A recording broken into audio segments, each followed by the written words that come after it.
Alors, je vous ai parlé tout à l'heure du champ électrique, mais vous vous posez certainement la question de comment on quantifie, comment on peut calculer la valeur d'un champ émis par une charge. Vous posez certainement la question. Alors il faut savoir d'abord que le champ émis par une charge, Q, est une valeur vectorielle, donc c'est un vecteur. Ce n'est pas une valeur algébrique. Donc là, on va dessiner notre champ électrique. Donc là, on a une charge positive, donc le champ va être sortant. Alors, je vais dessiner de l'autre couleur pour que ce soit plus clair. Un champ électrique sortant de tous les côtés, qui sera évidemment tangentiel aux lignes de champ. D'accord? Donc voilà. Charge, on va l'appeler Q. On va l'appeler Q. Alors, son champ électrique, évidemment, c'est E. Vous êtes d'accord avec moi jusqu'ici? C'est un vecteur.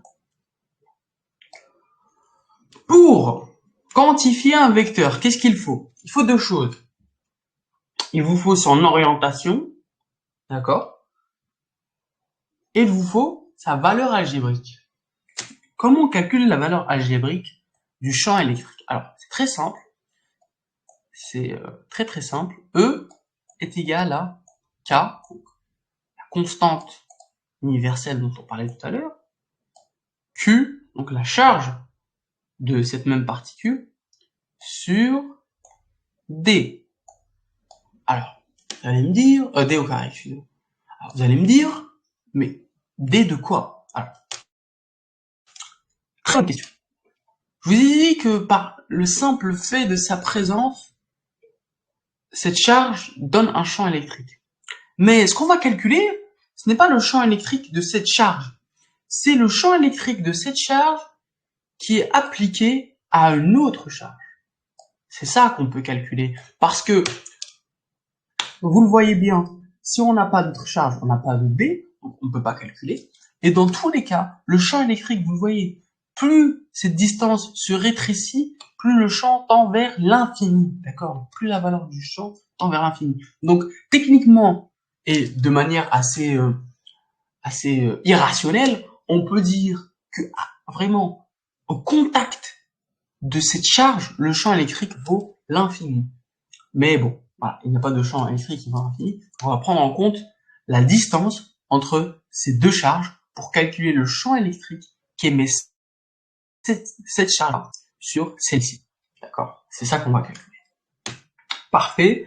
C'est tout pour le champ électrique. Alors, l'expression vectorielle du champ électrique, c'est E est égal à ça, donc KQ sur D au carré.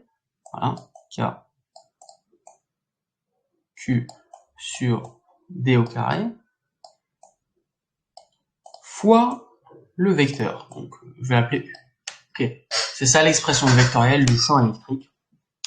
Donc, c'est assez facile. Pour le moment, c'est assez facile.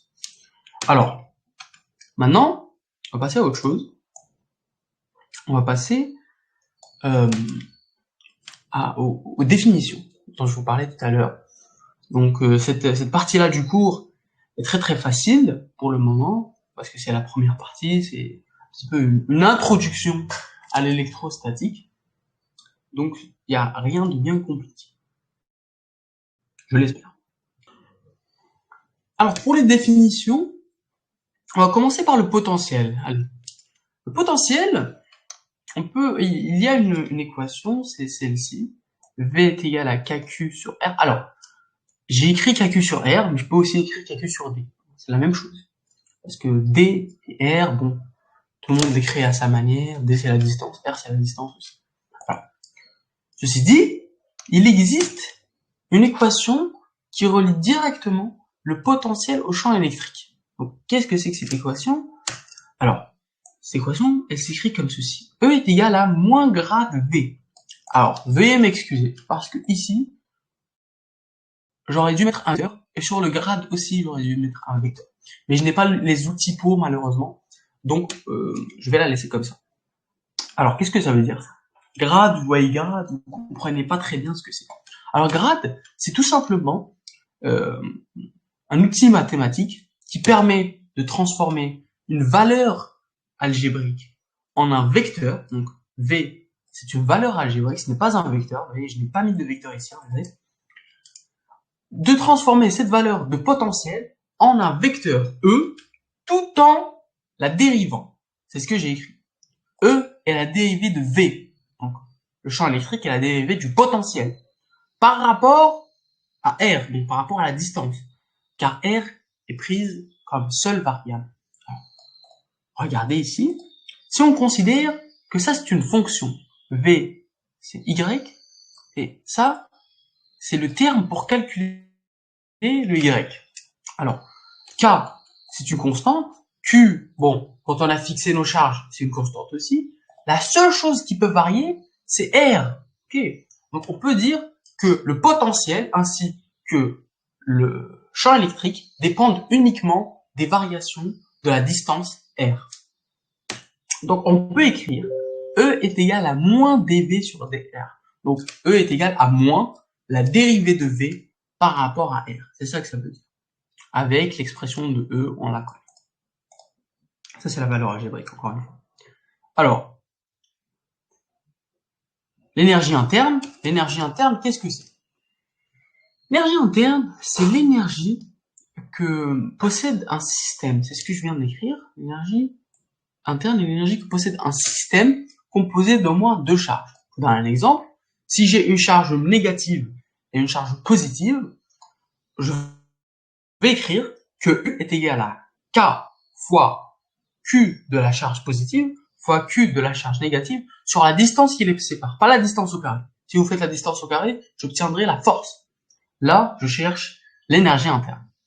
Alors, plus généralement, quand on a plusieurs charges, quand on n'en a pas que deux, on écrit U est égal à 1 demi, de K fois la somme des QI, QJ sur la distance qui les sépare. Concrètement, si j'ai trois charges, par exemple, regardez, si j'ai trois charges, une charge A, une charge B et une charge C, alors, si je veux calculer l'énergie interne de ce système, qu'est-ce que je vais faire? Je vais prendre en considération QA,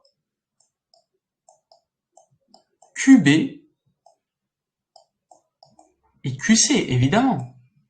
Mais je vais aussi prendre en considération les distances qui séparent ces trois charges. Donc je vais écrire que U est égal à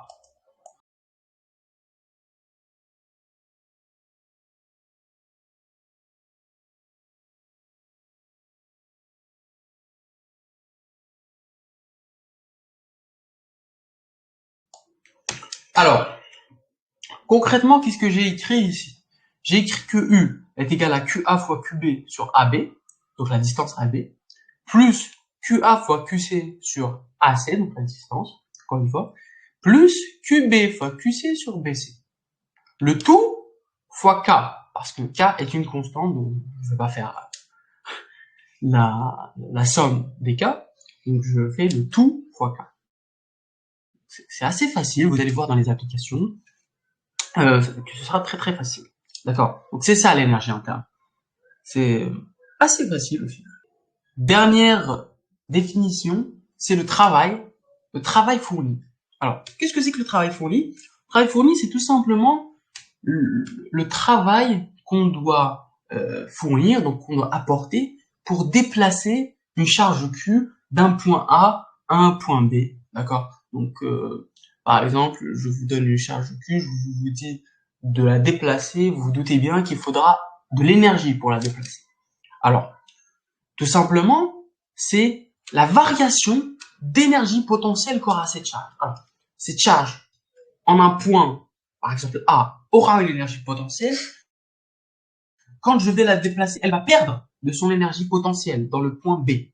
Donc, c'est cette variation qui va donner le travail W. W est égal à delta EP. D'accord? C'est assez facile. Encore une fois. Maintenant, ce qui est moins facile, et une question qui revient souvent, qui revient très très souvent, vous allez me dire, et vous posez peut-être cette question chez vous, en ce moment même. c'est quoi la différence concrètement entre l'énergie potentielle que je viens d'évoquer ici et l'énergie interne qui a été évoquée 3 lignes plus tôt? Alors, est-ce qu'il y a une différence? Est-ce que c'est la même chose? S'il y a une différence, c'est laquelle? Alors, concrètement, c'est une histoire de référentiel. Donc, typiquement, donc intrinsèquement, il n'y a pas de différence. C'est la même valeur. Donc, cette expression va vous permettre de calculer l'énergie interne et l'énergie potentielle. Mais pourquoi on parle ici d'énergie potentielle et ici on parle d'énergie interne?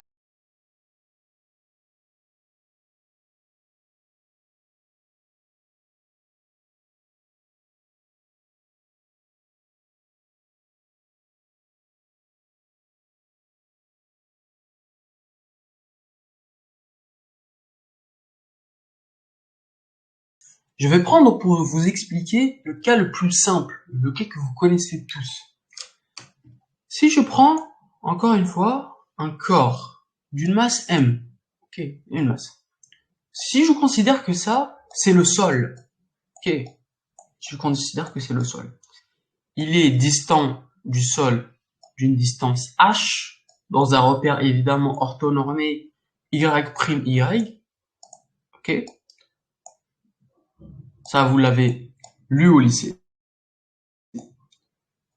Donc, là, s'il est distant d'une distance h du sol et que je dis que le sol est mon point le plus bas, je vais dire que ce corps a une énergie, excusez-moi, potentielle de pesanteur EPP, d'accord, qui va s'écrire EPP, vous le savez, est égal à M, donc la masse du corps, fois G fois H.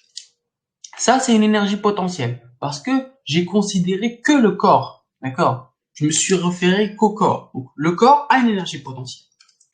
Maintenant, si je reprends l'exemple de tout à l'heure avec les charges et que je vous dis que j'ai 3 charges ou 2 même, excusez-moi, si je vous dis que j'ai 2 charges, d'accord, et je vous dis de calculer l'énergie interne, pourquoi je vous dis de calculer l'énergie interne? Parce que tout simplement, ces 2 charges constituent un système. On parle de système quand on évoque l'énergie interne, d'accord? Et on parle d'énergie potentielle quand ce n'est seulement qu'un seul corps qui est pris en considération, d'accord?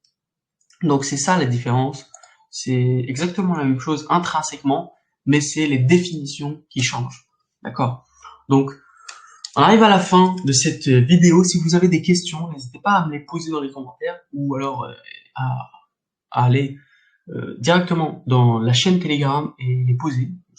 Ce sera un plaisir pour moi d'y répondre. Donc, encore une fois, ce n'était qu'une vidéo explicative. Bien sûr, il y aura les TD, il y aura les applications et ce sera le plus important entre guillemets. Mais il faut évidemment comprendre le cours. Donc, j'espère que vous avez tous bien compris ce cours. Et on se retrouve une prochaine fois pour une autre vidéo. Merci.